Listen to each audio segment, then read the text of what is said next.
The Google Pixel 10 Pro XL is named in part after its size, but to get to grips with how good a phone it is, it would be wrong to focus on physical qualities alone.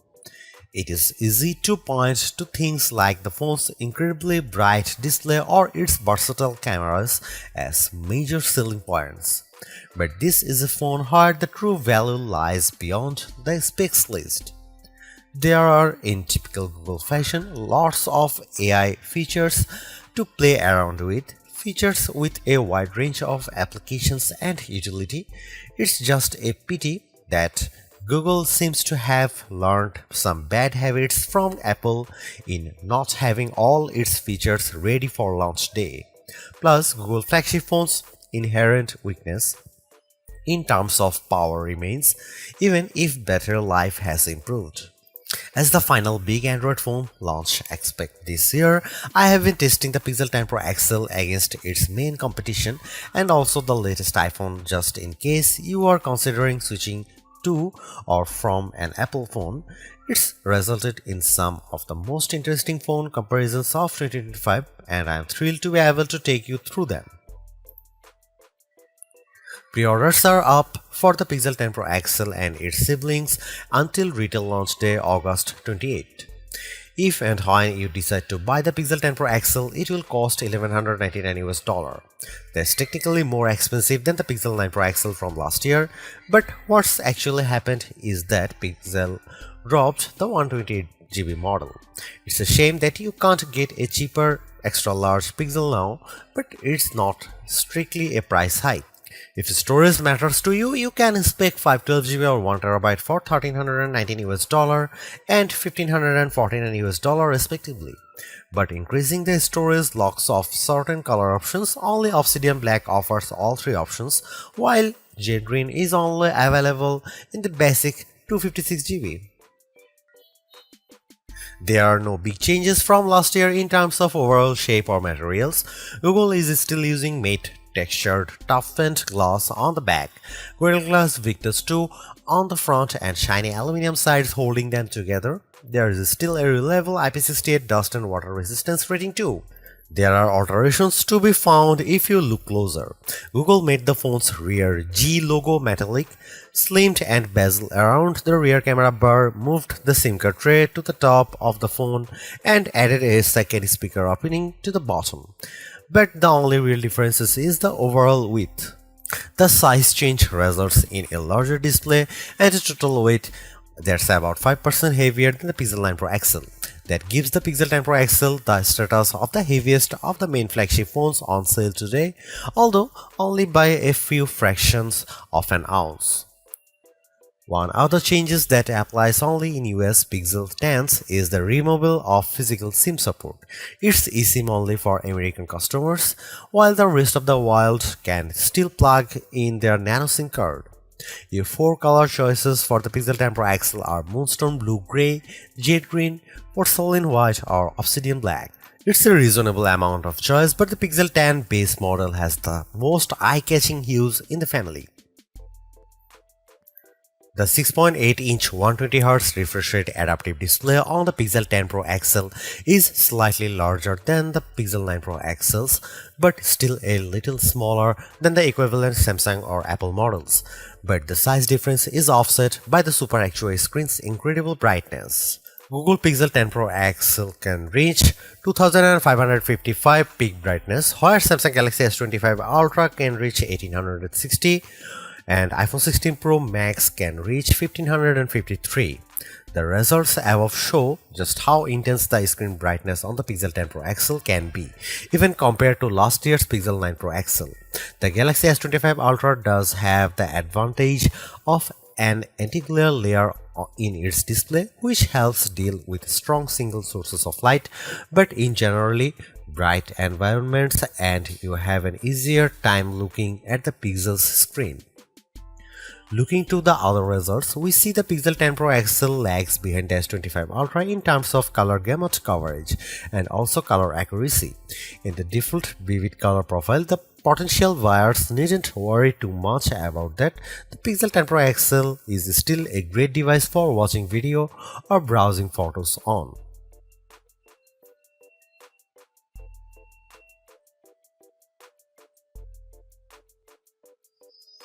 You might be surprised to hear that the Pixel 10 Pro XL's camera are identical to the Pixel 9 Pro XL's, at least on paper. The 50 megapixel main, 48 megapixel ultra-wide, 48 megapixel 5x telephoto and 42 megapixel selfie cameras are unchanged from the 2024 model, as all the upgrades are located on the softer side. Here we can see some camera samples of the Google Pixel 10 Pro XL. Let's kick off the comparisons with main camera shot of a cottage. We see the first evidence of the Pixel 10 Pro XL's apparent default processing priority, balancing the brightness of all colors in the shot. This is perhaps why the Pixel shot is much warmer, with the Galaxy S25 Ultra's image being cooler and brighter. Against the iPhone 16 Pro Max, the Pixel 10 Pro XL also looks less bright but punches up the colors in return. The trees in the background in this view across a park are much easier to make out in the Google photo. And how does it compare against the outgoing Pixel 9 Pro XL? This photo of disused telephone box shows that the Pixel 10 Pro XL gives slightly stronger colors on the blue end of the spectrum, but is otherwise identical to the Pixel 9 Pro XL's image. In the night mode, with our subject being mini bottle of Henderson's relish, we see the Pixel 10 Pro XL struggle to capture the light compared to the Galaxy S25 Ultra, but the Pixel does have less of a red color caused by the curtains in the room than the S25 Ultra, which could be an advantage in some cases. Switching to the ultra-wide cameras and looking over a small stream in a wood, the Pixel's image pales compared to the S25 Ultra's far brighter shot. This is likely as a result of the Pixel's relatively small sensor not capturing as much light and the post-processing not being able to do enough to compensate. Macro mode also uses the ultra-wide sensor, comparing to the Pixel's effort against of the iPhone 16 Pro Max of a pink flower. The Pixel's shot is darker, again likely because of its small sensor, but the image still has good contrast as we can still make out the detail in the flower's center. The final rear camera on the Pixel we need to look at is the 5x telephoto camera, which I pointed at a breeze over a lake. The Pixel has tried to balance the mix of light and shade in the shot, resulting in an apparent lack of color compared to the S25 Ultra, while the Samsung's shot's richer color of the water is appealing. The breeze is blown out in return. The Pixel 10 Pro XL's telephoto camera offers up to 100x max magnification for the first time, except with the power of ProRes zoom. Images at the level are still legible, albeit potentially inaccurate, but let's start at a less extreme 50x. Zooming in on a milestone's curved lettering, it's already obvious that the Galaxy shot is noisier than the Pixel's, but based on my own observation, the Pixel has over-smoothed the stone, removing some of the texture in an effort to clean up the shot. At 100x, this effect is even more noticeable. A stone that's been sitting outdoors for who knows how long is unlikely to be as smooth as the Pixel's shot would have you believe. But in terms of legibility, while both photos still show the lettering clearly, the Pixel shows them in crisper detail. When exporting the images, the Pixel 10 Pro XL conveniently gives you both your original ProRes zoom shot and the processed version, along some interesting comparisons. For instance, we have here a church window about 1000 feet away from where I was standing as I took the photo. It's an impressively sharp shot, but the Pixel's processing system seemed to have read the stone bars between the glass as wood, adding a vertical grain effect. While the detail of the brickwork has been impressively recovered, it shows a big limitation of these generative detail enhancing tools. It shows you what's likely to be there rather than what truly is there. Google enhanced some of the camera's associated features, such as making best take active automatically with enough photos and offering 50 megapixel resolution for portrait modes. But the all-new feature, and the one I spent the most time with, was Camera Coach, the new photography teaching tool that's accessible right from the viewfinder. This is currently in preview, so hopefully it powers will multiply in the future, but right now it's more of an interactive forming tool. It will detect what you are pointing the camera at, offer some suggested compositions, and then give you tips on which camera lens to use, where to stand, and how to position the subject. If you can, it's a fun, personalized way to learn, but there are so many more tools in the Pixel 10 Pro XL's toolbox.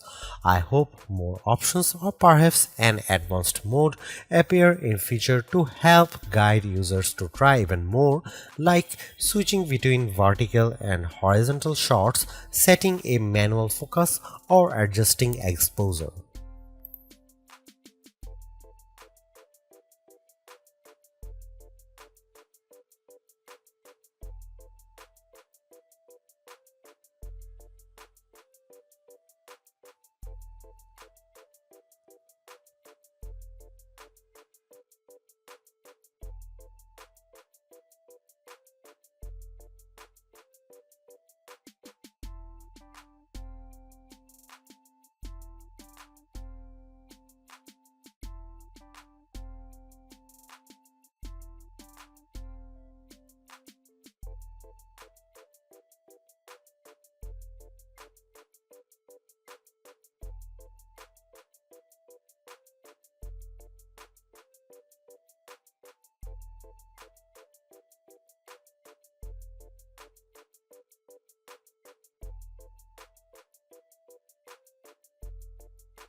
Google's updated the chip in its Pixel 10 Pro models with a Tensor G5 and paired Pro models including the 10 Pro XL with 16GB RAM.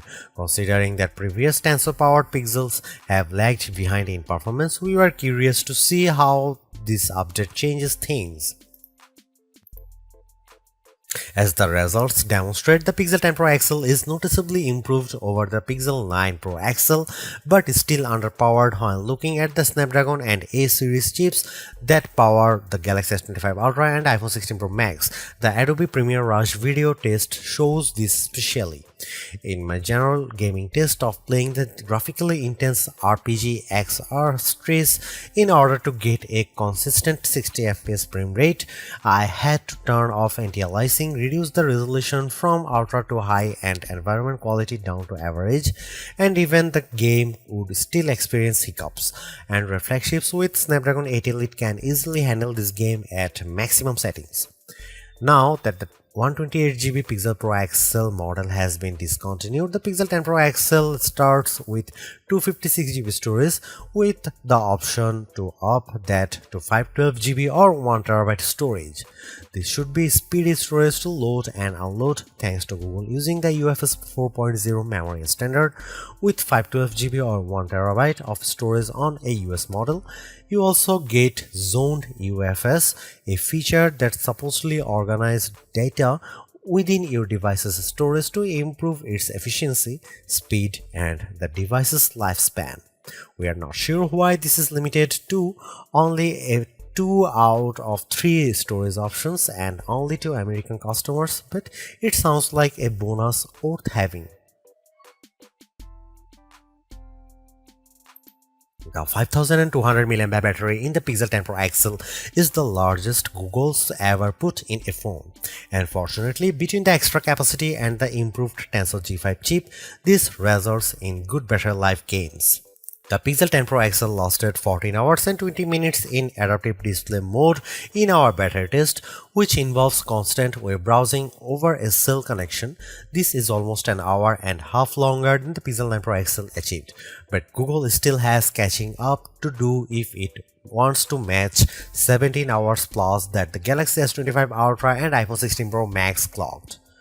Using the Pixel 10 Pro XL's 45-watt wired charging, we are able to fill the phone from empty to 33% and 63% full after 15 minutes and half an hour charging times respectively. The Galaxy S25 Ultra manages to reach 37% and 71% in the same time frame, although its smaller battery capacity no doubt helps there. We must also highlight the 25-watt wireless charging that the Pixel 10 Pro XL now supports using the new Key 2.2 compatible Pixel Snap accessories. You can also this with MagSafe chargers designed for iPhones too, opening up a huge world of possible add-ons of your Pixel. Google is the first Android smartphone maker to adopt Key 2 fully, and hopefully this heralds wider adoption among Android brands down the line. But focusing on the Pixel for now, it means that if you do happen to switch from an iPhone, you can keep using your chargers and some other accessories, saving you spending more on a new set of peripherals. Here is where the Pixel 10 Pro XL's main upgrades lie. As the first big phone maker to embrace Gen AI features back in 2023, it's no surprise that this remains the Pixel 10 series focus. The feature I was most looking forward to trying out was Magic Q, which takes the password or 2FA code autofill you have seen on phones before to another level by surfacing info in your messages or in calls as the phone thinks you need it. But the magic in the name seems to apply to a disappearing act, as I didn't see the feature pop up once in my whole week of testing despite switching everything on in settings. I was aware that Daily Hub, the summary feature similar to Samsung's Now Brief, isn't yet available here in the UK, but none of the suggestions that Google showed off on stage have popped up to help. Other additions to the Pixel 10 Pro XL software feature arsenal include a Pixel Journal app, a nice way to record your daily thoughts alongside photos, locations, and other info from your day. I also had fun with Create Music, which lets you turn recorder files into tracks with AI-implemented music based on a handful of genres. There's also Voice Translate in calls, which does a reasonable job of imitating people's voices in order to let you speak the same language. On the aesthetic front, there are new dynamic effects and templates for the lock screen, plus an always-on display mode that shows your phone's wallpaper in the style of recent iPhones and Galaxies to help keep the Pixel up to speed with its main competition.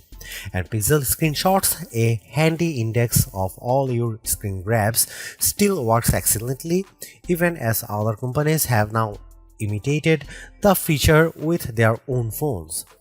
It's even got Notebook LM integration to help you add relevant captures to your notebooks. More important than any currently available feature on the Pixel 10 series is the continued commitment by Google to provide the phone with 7 years of full updates.